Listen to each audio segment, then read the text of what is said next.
In the last video, we took a look at the definition of instantaneous velocity and saw how we could use velocity time graphs to get a displacement. Now, before I get into the definition of acceleration, I think it would be worthwhile to take a brief detour on how to graphically add and subtract vectors. So if you remember, a vector is a number with a direction, and it could represent any sort of a physical quantity that is both a number and a direction. But as a good working example here, I'd like to generally just think of displacements. So let's say here, let's call this vector A. Now you'll see here I wrote a little half arrow thingy over the label A. That's just so we know it's a vector. Now, how do we represent the number? We represent the number by its length. And we usually call the length of the vector its magnitude. And that's always a positive number. And usually we would write, like, say, the A without the little half arrow thingy over it, to indicate that we were just talking about the magnitude. Now, as far as representing direction, we just draw it in the right direction. So in this case, if our vector A were to represent a displacement, it would be saying, well, you have now ended up to the right of where you started from. All right, so let's say that that displacement got followed by another displacement. Let's call it B, like so. Now that one would be, you ended up exactly up of where you started from. So what if what if these were two segments of the same trip? How would we reasonably represent this? Well, we'd say, well, first you displaced to the right and then you displaced up. This would be what we call a vector sum. And there are two ways to add vectors graphically, and I'll show them both. First, we'll start with the tail to head rule.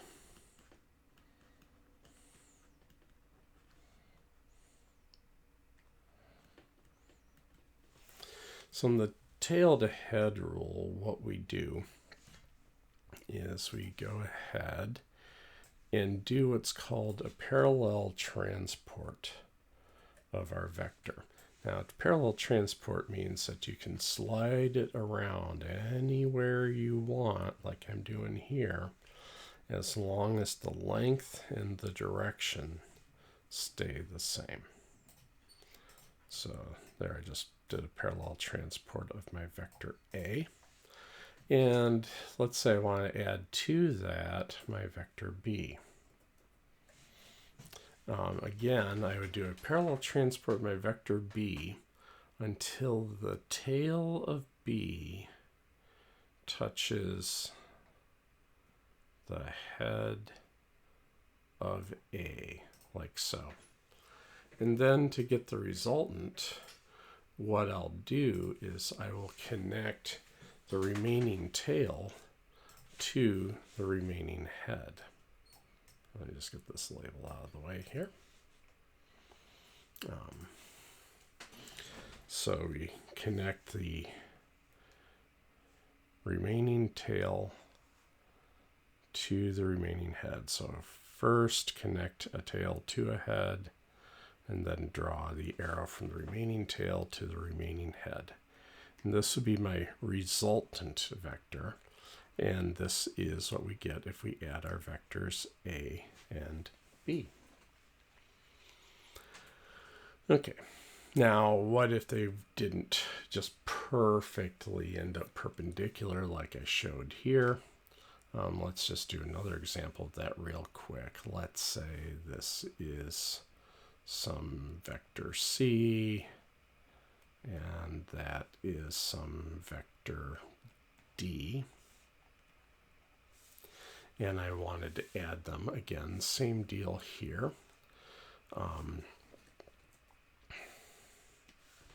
I'll take my vector C, and then I'll take my vector D, and I'll do a parallel transport of D until the tail of D touches the head of C, and then I'll draw a vector that connects from the remaining tail to the remaining head.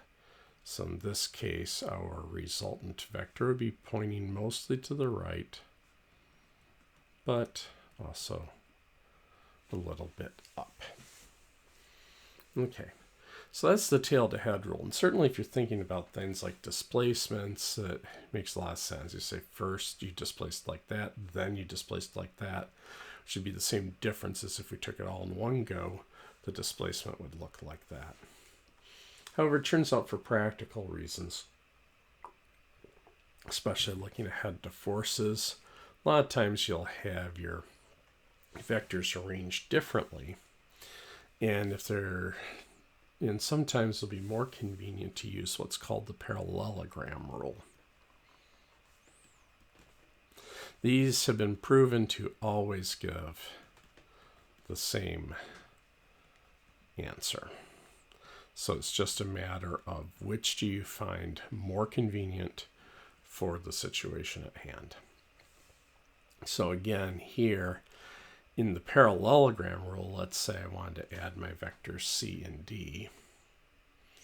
Oops, I just realized that should say C plus D there. My apologies.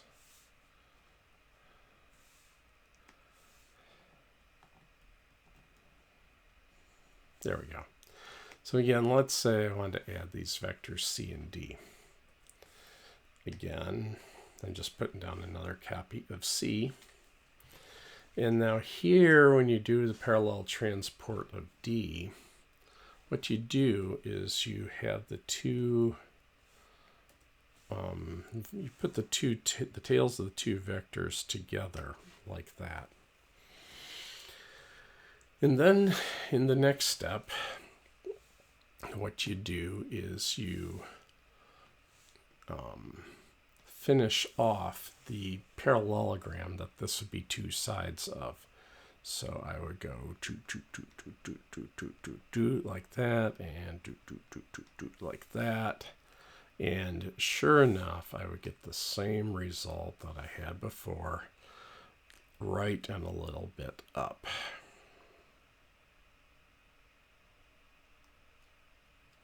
As I go from the common corner to the opposite corner of the parallelogram.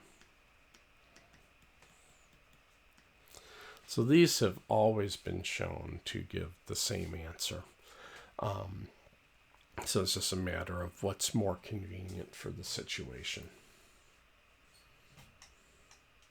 Okay.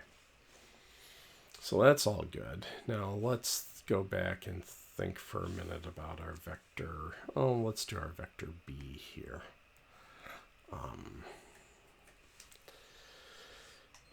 So another operation that we might want to do with our vectors is multiply them by a scalar quantity. And what would that mean?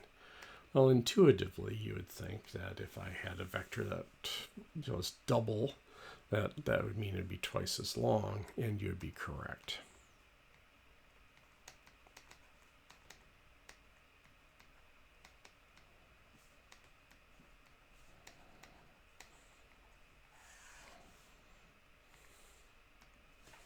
Sorry about that. All right, so let's take our vector B that we had. So if this is my vector B, let's say I wanted a vector 1.5b. Well, what I would do is just literally make it 1.5 times as long. So this is now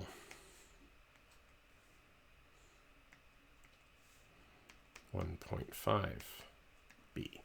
Or if I wanted 0.5b, what I would do is I would make it half as long. Oops. Sorry about that. Try that again. I would make it half as long.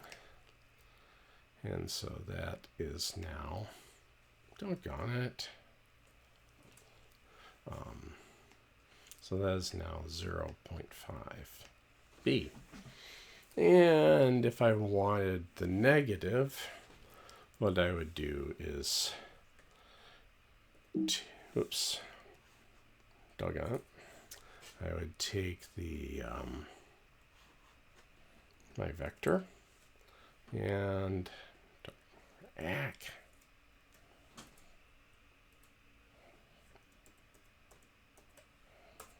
there we go.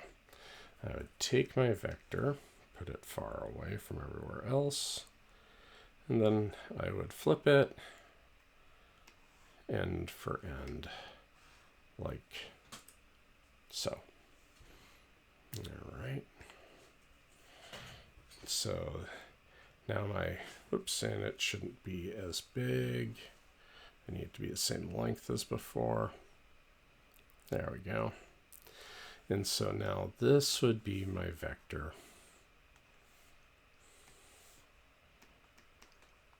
Negative b. So negative is the same length, points in the opposite direction. The fancy term for two things that point in exactly the opposite direction that physicists like to use is anti-parallel. So we would say that negative b is anti-parallel to b. And if I needed like negative 1/2 b, I would both flip it and make it half as long. I mentioned this so that I can get into doing vector subtraction. Now there are two rules for doing vector subtraction. However, I'm only going to teach one of them on the principle of first do no harm. There is a method called the head-to-head method, but what I find is that when I explain it to folks, about half the people do it exactly right, half the people do it exactly wrong. So what I'm going to do is show you how to, and then it gets confusing.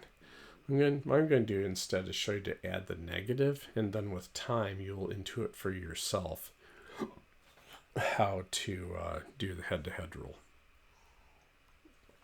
So again, let me just have a couple quick vectors here. Let's say this is my vector A again. And let's say this is my vector B. And what I would like to find is the resultant R is equal to A minus B. Well, what I would do here is I'll go ahead and grab myself another copy of A. And then I'll make myself a negative B. This time I'll be a little more clever about it than before. I will just move the arrowhead. And then you go ahead and you add your vectors by whatever method you like. Here I'll go ahead and do the tail to head rule, but you should convince yourself that you'll get the same answer with the parallelogram rule. So actually I'll do the parallelogram rule. There we go. And you should convince yourself that'll work by tail to head. So I'm just going to go ahead and complete the parallelogram out.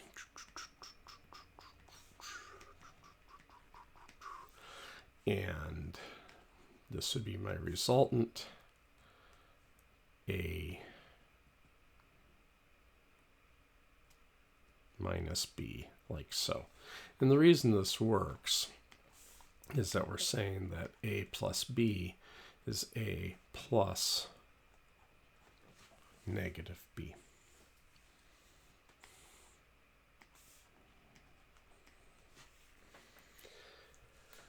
Alrighty, so armed with that, in the next video we will start to go and take a look at acceleration. Catch you on the next one.